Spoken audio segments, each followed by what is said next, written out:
ask you to speak yet, please. Right? Okay. Go ahead, please. Go ahead. Go ahead, please. Mr. President, you are meeting Prime Minister Modi of India this afternoon. What kind of trade and tariff relations would you like to have with India, and what's the vision for India? Yeah, India traditionally is the highest, just about the highest tariffed country. They charge more tariffs than any other country. And I mean, we'll be talking about that. But again, whatever they charge us, we're charging them. So it works out very well. It's a beautiful, simple system. And we don't have to worry about, gee, we're charging too much or too little. But traditionally, India is right at the top of the pack, pretty much. There are a couple of smaller countries that are actually more.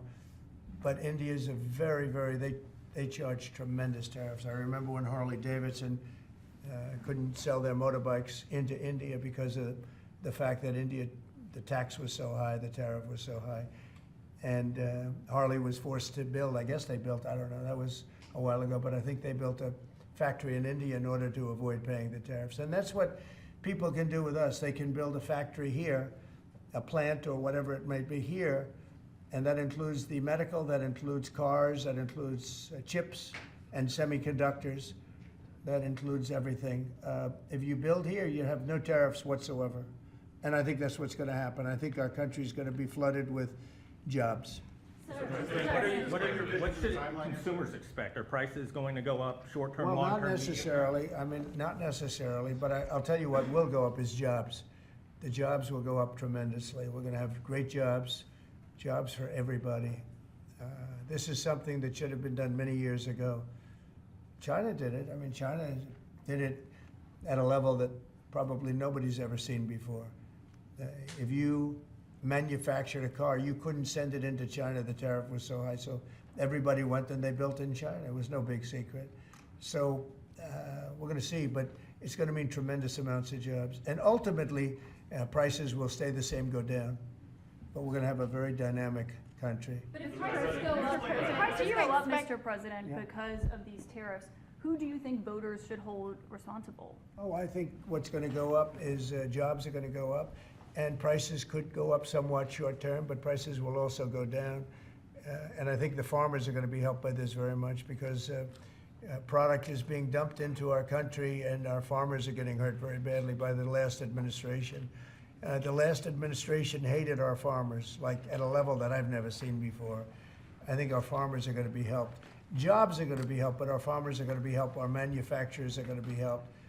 And again, if somebody wants to come in, including the car companies, if they want to come in and build car plants, they'll do it without tariffs, and therefore prices won't go up. There could be some short-term disturbance, but long-term, it's gonna make our country a fortune. So Americans should prepare for some short-term pain. No, possibly. you said that. I didn't say that. Well, if the prices go up, Let's see what happens. Nobody really knows what is going to happen, other than we know that jobs are going to be produced at levels that we haven't seen before.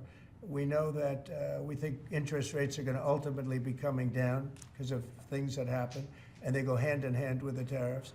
But we think that the prices for some things, many things, it could be all things, will go down. Ultimately, will go down. Mr. President, can you explain the timeline here, sir? There's a period of time for a review, a report, 180 days. Sure. What's the earliest date that you think tariffs will actually be implemented and executed? Well, I would say, maybe I'll ask Howard to answer that, because he's going to be the one that's implementing. What do you think? Our studies should be all complete by April 1st. So we'll hand the president the opportunity to start on April 2nd if he wants. So I think we'll be ready to go on April 1st, and we'll hand it to the president, and he'll make his decisions. But remember, if they drop their tariffs, prices for Americans are coming down. Our production's going up, and our costs are going down. Remember, it's a two-way street. That's why it's called reciprocal. And have you spoken to any American CEOs directly about this? Or are they calling you and asking for I've spoken to many, and many love it. And they say this is going to be the thing that makes our country really prosperous again. And this is going to be what pays down to $36 trillion in debt and all the other things. And this is going to be This is an amazing day. I think this is going to be a very big day and in a very positive way for our country. Yes, please. Mr. President, you've talked about the VAT and the EU before and your concerns with how the EU treats you. Do you have a number in mind on the European Union? Do you have an idea where that number is going to land? Well, what they are now is they have a 20% VAT tax, which we're considering to be similar or the same as the tariff. Plus, they charge lots of fees, and they're doing something else. European Union's been very tough on our companies. They sued Apple, they sued Google, they sued Facebook, they sued many other companies, and they're American companies, and the kind of numbers are staggering. And the court system over there is not very good to our companies. If you know that Apple had to pay, I think, $16 billion in a penalty, a court case that was really shocking because most people thought they would have won that court case, people that watched it. So they've been very tough. Airlines have called me up and they said, could you help us with Europe because they're charging us so many different fees. I got a call from the head of American, United, and other airlines saying, every time we land a plane, we get just absolutely killed by the European Union. And so they haven't been treated as good. We think the European Union is wonderful. We all love Europe, love the countries in Europe. But European Union has been absolutely brutal on trade. Canada's been very bad to us on trade, but now Canada's going to have to start paying up. And Canada's been tough on the military because they have a very low military cost. They think we're going to, protect them with our military, which is unfair. So Canada's going to be a very interesting situation because, we just don't need their product. And yet they survive off the fact that we do 95% of what they do. And Canada is just absolutely, I say it, and sometimes people smile and sometimes they say great idea, but Canada, their taxes would come down greatly. Their security would go up greatly. Amazing things happen to Canada. And really Canada in this particular, why would we pay $200 billion a year in subsidies to Canada when they're not a state? You do that for a state, but you don't do that for somebody else's country. So I think Canada is going to be a very serious contender to be our 51st state. How are negotiations going with Canada? There was obviously a delay in implementing those tariffs. I spoke to Governor Trudeau on numerous occasions, and we'll see what happens. But it just sets up so good for them. Look, the people would pay much less tax than they're paying right now. They'd have perfect military protection. They don't have any military protection because and you take a look at what's going on out there. You have Russian ships, you have China ships, you have Chinese ships, you have a lot of ships out there, and people are in danger. This is a different world today. It's a different world. They need our protection. Yes. You just mentioned Elon Musk and the efforts that he's undertaking with your Yeah. authority. You granted him new authority this week. Will he secure any new government contracts while he is working on DOGE? No, for not you? if there's a conflict. If there's no conflict, I guess what difference does it make? But we won't let him do anything having to do with the Are conflict. you personally checking to make sure there's no conflicts of interest? Yeah, I am. He answers to you. Sure, he does. First of all, he wouldn't do it, and second of all, we're not going to let him do anything where there's a conflict of interest. Mr. President, your negotiations with the EU there's discussions ongoing already. How quickly do you expect that you'll hear back from them about I don't any know. of these other I can't measures? tell you, yeah. The EU's been very nasty. It's just been, they haven't treated us properly. Look, we were great to them on NATO. Essentially, it's a similar group of countries. When I came in, my first term, I raised their fees. I mean, they were not paying. We were paying for, in my opinion, almost all of NATO. And now, I had the bad moment with the press where the press said, well, does this mean you won't protect them? And I said, I won't protect them if they're not paying. But because I said that, the Secretary General, as you know, said it was the greatest thing he's ever seen because the money came pouring in. But they don't treat us right on trade. They don't treat us right on the military either. I mean, if you look at Ukraine, we're in for probably $200 billion more than Europe. Why are we in for more than Europe? We're in for more than Europe. I mean, think of it, or NATO. I mean, let's call it NATO because Canada's in. By the way, Canada is just about the lowest payer also, they shouldn't be. They are just about the lowest payer in NATO, in addition to everything else. So Canada's really been taken advantage of. And if they had to pay just something modestly fair, they wouldn't be able to succeed as a country. And that's why I feel they have to become a state. Yes, ma'am. Thank you, Mr. President. Is it your expectation that partners will offer major concessions and that you actually don't end up applying those tariffs? No, I think that a lot of them will stay the same, and whatever they pay, I'll pay. I mean, we'll have a lot of them stay the same. I think some, look, I heard they, as an example, EU lowered their tax on cars down to the exact same amount that they were much higher. They were approximately 5 times higher, and they lowered them down to the exact tax that we're charging. That took place like yesterday or the day before. Is that a correct statement? I think so, yeah. Do you expect any exemptions or waivers? I don't expect that, no. This is a simple system. I mean, there wouldn't be any. And in the case of Apple, I gave them a waiver, an exemption in my first term because Samsung was in South Korea. And Samsung didn't have to pay the tax because it was a tax on China. And Apple makes a lot of their product in China. So I did that because it wouldn't have been fair. But now this applies to everybody across the board. This is a much simpler way of doing it, much better way. You had that major call yesterday with President Putin of Yeah. Russia. President Zelensky responded today basically saying any agreements they won't accept unless they're made with Ukraine. Will Ukraine have a seat at that table for those negotiations? Of course they in your would. I view? mean, they're part of it. We would have Ukraine, we would have Russia, and we'll have other people involved too. A lot of people, a lot of forks in the, a lot of forks in this game. I'll tell you what, this is a very interesting situation, but the Ukraine war has to end. The young people are being killed at levels that nobody's seen since World War II, and it's a ridiculous war, and it has to end. We had a good talk with President Putin. I had a good talk with President Zelensky, very good talk. And somebody said, oh, I should have called Zelensky first. I don't think so. I mean, we have to find out whether or not Russia wants to make a deal. I know that Zelensky wants to make a deal because he told me that, but I now know that Russia wants to make a deal. Did you ask Secretary Hegseth to walk back his comments yesterday saying Ukraine won't join NATO and won't go back to pre-2014 No, borders because no, those I are didn't, no. bargaining chips you could use? No, I didn't. Somebody told me to, but I thought his comments were good yesterday, and they're probably good today. They're a little bit softer, perhaps, but I thought his comments from yesterday. I thought his comments yesterday were pretty accurate. I don't see any way that a country in Russia's position could allow them, just in their position, could allow them to join NATO. I don't see that happening. And long before President Putin, Russia was very strong on the fact that I believe that's the reason the war started, because Biden went out and said that they could join NATO, and he shouldn't have said that. As soon as he said that, I said, you know what? You're going to have a war now, and I was right about that. This is a war that would have never happened if I were But president. you don't think it's President Biden's fault, not President Putin? I mean, he's the one. I think who made Biden it. is incompetent, and I think when he said that they could join NATO, I thought that was a very stupid thing to say.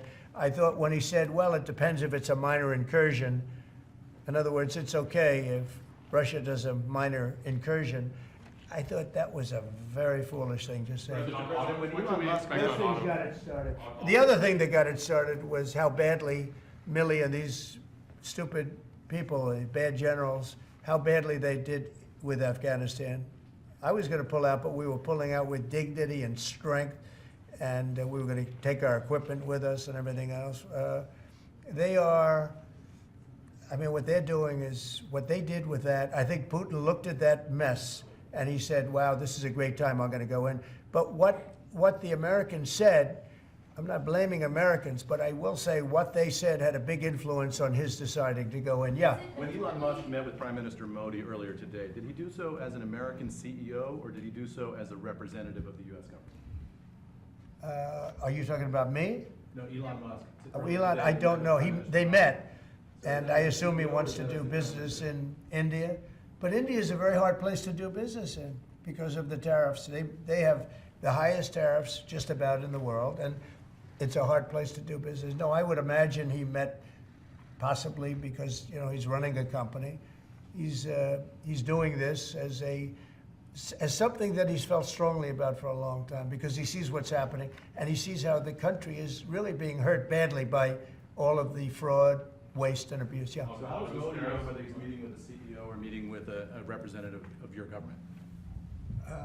Well, he's meeting with me in a little while, so I'm going to ask him that question. All right? I'll ask him that question. Yeah. On auto tariffs, what should we expect, sir? You mentioned obviously steel and aluminum and pharmaceuticals. What are you thinking about auto tariffs? You haven't talked about that much. I think autos are coming soon. I think they're all coming more or less at the same time. And it's not going to be a big shock to the system. But what it's going to do is it's going to bring pharmaceuticals back to our country. Much more important than the money. It's a lot of money, but it's going to bring pharmaceuticals back to our country. It's going to bring chips back to our country.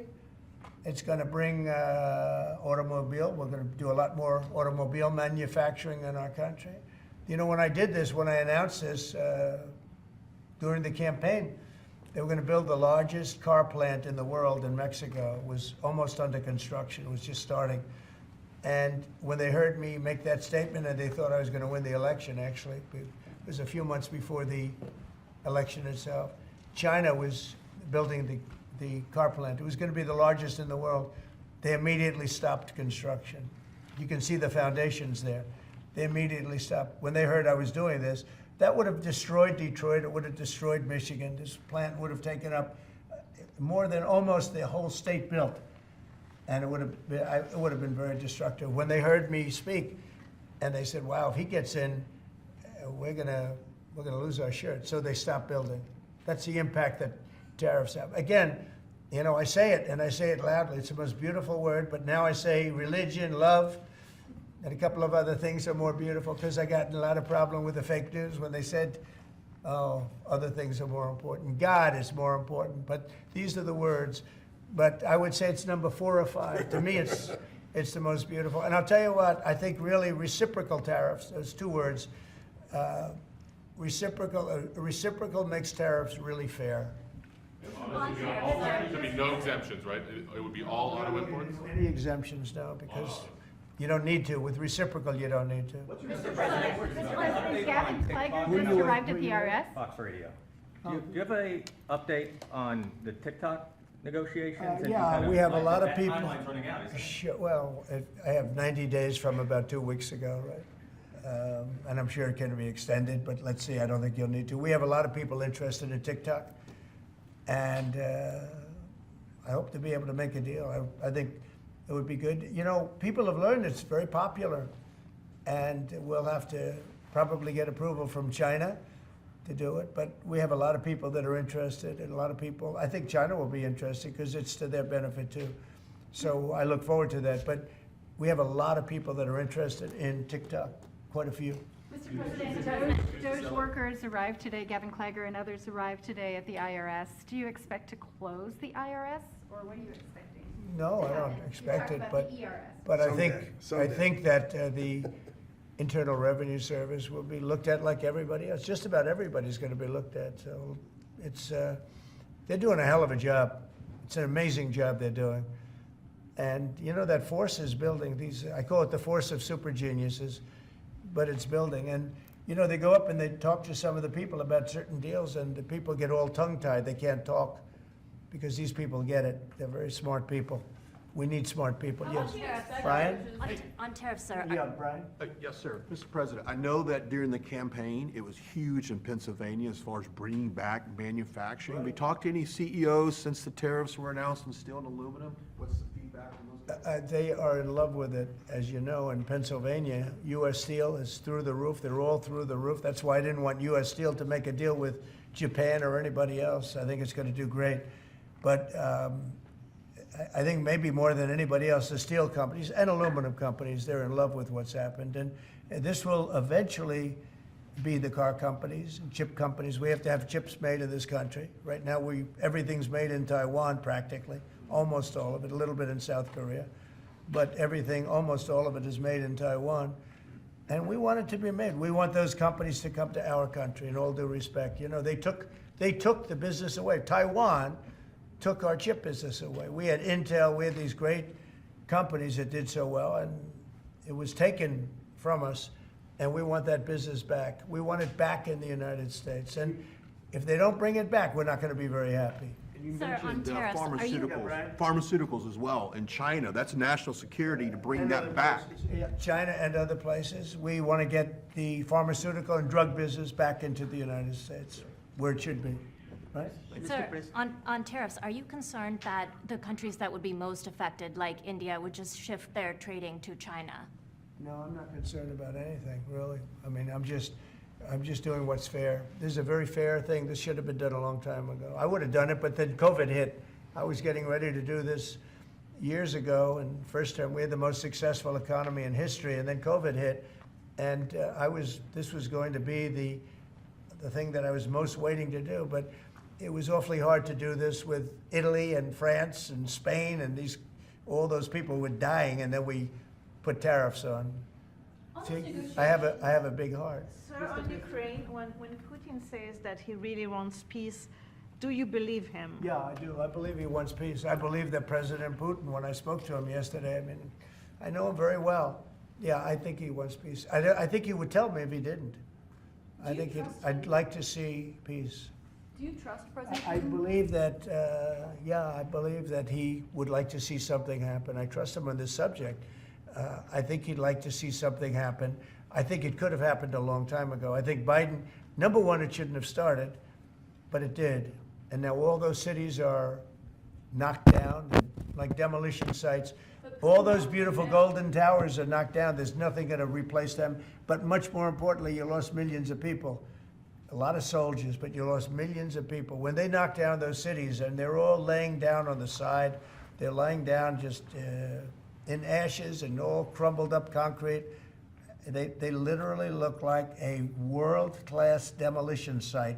And many of them, almost all of them, but many of them, and this should have been done by Biden years ago. This should have never been allowed to happen. I know he's a friend of yours. But couldn't Putin just withdraw his He's a troops friend of today? CNN. That's why nobody watches CNN anymore, because they have no credibility. Okay, who else? Yes, please. Sir, if you can find a buyer in the United States for TikTok, do you think Xi Jinping will authorize the sale of it, or will he? I'm going to make it worthwhile for China to do it. I think so. I mean, I got to know TikTok because during the election, I ended up with 36% higher than my opponent with youth. Okay, that never happened before. I mean, that's always been a Democrat thing, youth. It became a Trump thing. And I think TikTok, I think Joe Rogan was a part of it. Some of the great people that I did interviews with were a part of it. But I think that TikTok was I think it was a big part. Look, as you know, we were up by 36% with youth. The Republican was never up with youth. And I focused on TikTok, and I found it to be amazing, actually, and very fair. And I think the image of TikTok is different than it was before the election. I think people saw it, and they view it as a positive, not a negative. I think it'll be to China's advantage to have the deal be made, yeah. How much money do you think you'll raise from tariffs on an annual basis? That's the most interesting question. I think it'll be a staggering amount. It will be the external, I call it the External Revenue Service. That was a name that was devised by a few of us, but I think it's going to be a staggering amount. We've heard it's the number 1 trillion floated in meetings with senators. Is that a number you've thought of? I don't know, but already the Senate's saying, well, wait a minute, they're looking at some of the numbers and they're saying, whoa, look, we want to, I say America first, I say make America great again. That's what we're doing. I think it's the most important thing I've signed. I've signed some very important things. Right to try was so important. I mean, a lot of important things. Space Force, the biggest tax cuts in history. This could be one of the most important things that we've ever signed. Do you expect the Russians and President Putin to attend the summit in Saudi Arabia? Eventually, yeah. Not quite yet. It's a little early. They're having a meeting in Munich tomorrow. Russia is going to be there with our people. Ukraine is also invited, by the way. Not sure exactly who's going to be there from any country, but high-level people from Russia, from Ukraine, and from the United States. Do you want to have Russia back to the G7, sir? I'd love to have them back. I think it was a mistake to throw them out. Look, it's not a question of liking Russia or not liking Russia. It was the G8, and I said, what are you doing? You guys, all you talk about is Russia, and they should be sitting at the table. I think Putin would love to be back. Obama and a couple of other people made a mistake and they got Russia out. It's very possible that if that was the G8, you wouldn't have had the problem with Ukraine. And if I was president, you definitely wouldn't have had the problem with Ukraine. Russia would have never attacked Ukraine.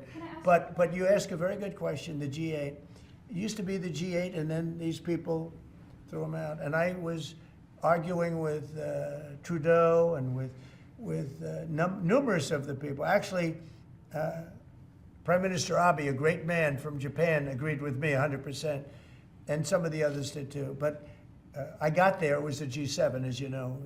They had already been terminated. I think it would have been very helpful, and it still would be helpful to have Russia be a part of that mix. And I think if they were, I don't think you would have had the problem that you have right now. Russia Kicked them is out, of part course, of the because G20. They kicked them out, of course, because they illegally annexed Crimea. I mean, how would you have responded if Russia invaded or Well, you took know, over? they took Crimea during Obama. They took, well, now they're looking to take the whole thing. Then they took a big chunk of land and people, as you know, during Bush. And now they're trying to take the whole thing during Biden.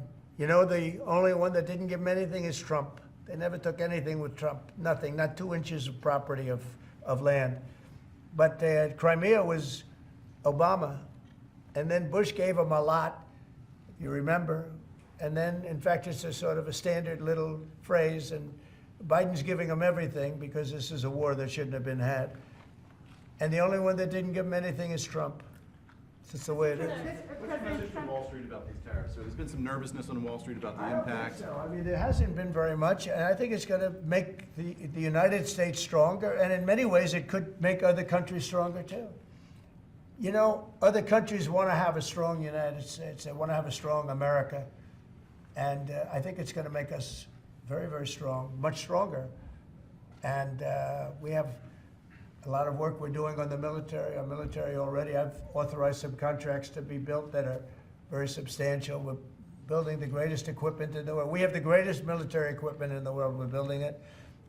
At some point, when things settle down, I'm going to meet with China, and I'm going to meet with Russia in particular, those two. And I'm going to say, there's no reason for us to be spending almost $1 trillion on military. There's no reason for you to be spending $400 billion. China's going to be at 400 billion. We're at $1 trillion. We're going to be at close to $1 trillion.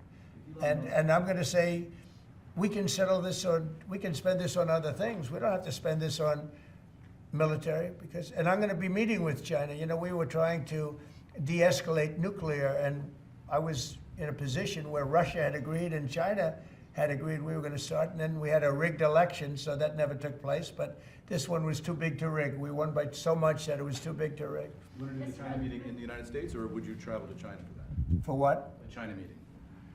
Would you do that here or I there? tell people all the time, you know, the question is who's going to have the first meeting, where are you going to, I say this to Putin, to President Xi, I say to everybody, never bothered me, you know, I'm willing to say I'll go first. It doesn't matter. It's the end result that counts. So it doesn't make any difference. When do you want to have a conversation about global defense spending, you, China, Well, I'd Russia? like to have that, as soon as things settle down, I'm going to have that conference, primarily with China and Russia, because those are the two that really are out there. And we're going to have them spend a lot less money, and we're going to spend a lot less money. And I know they're going to do it. They agreed to it. We were talking about denuclearizing, and President Putin and I agreed that we were going to do it in a very big way. There's no reason for us to be building brand new nuclear weapons. We already have so many. You could destroy the world 50 times over, 100 times over. And here we are building new nuclear weapons, and they're building nuclear weapons, and China's building new nuclear weapons, and China's trying to catch up because, you know, they're very substantially behind, but within 5 or 6 years they'll be even.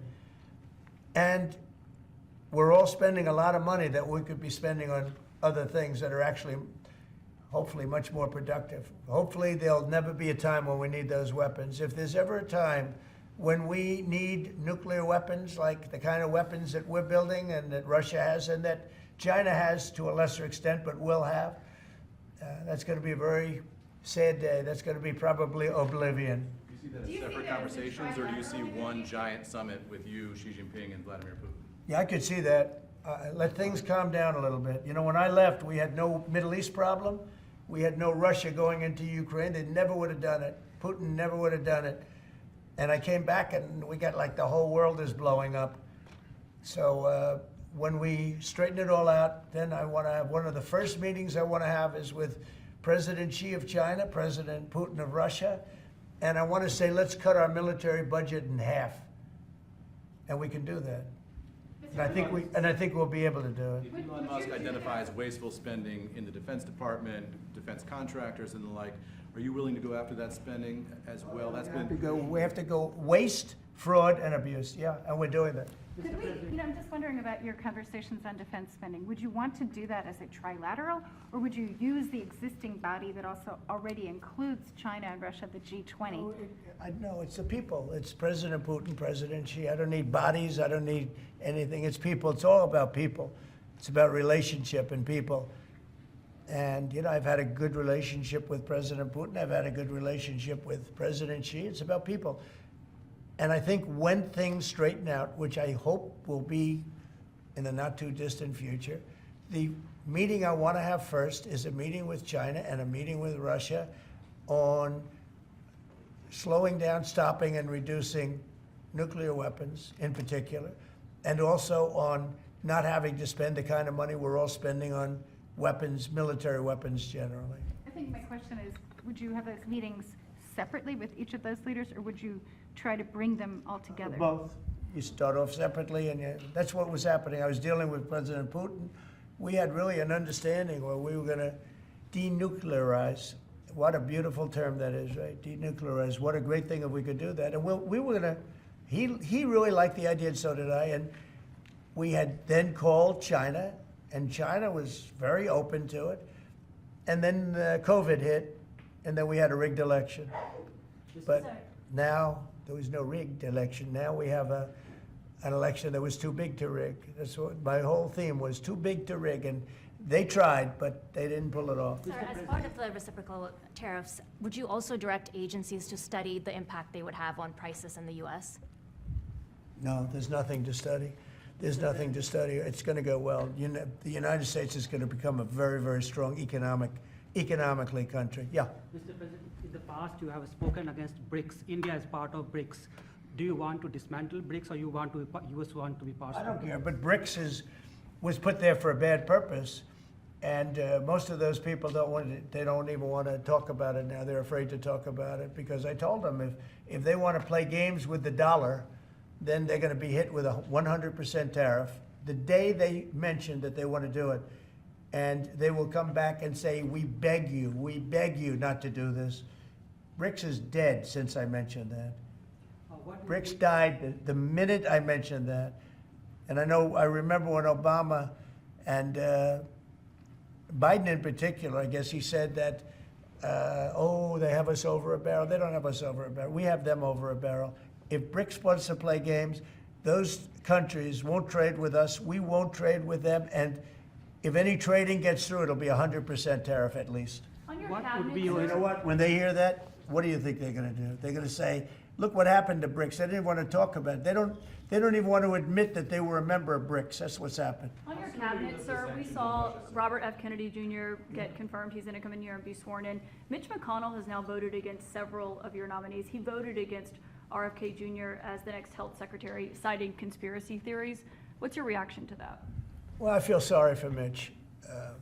And I was one of the people that he wanted to go to the end and he wanted to stay leader.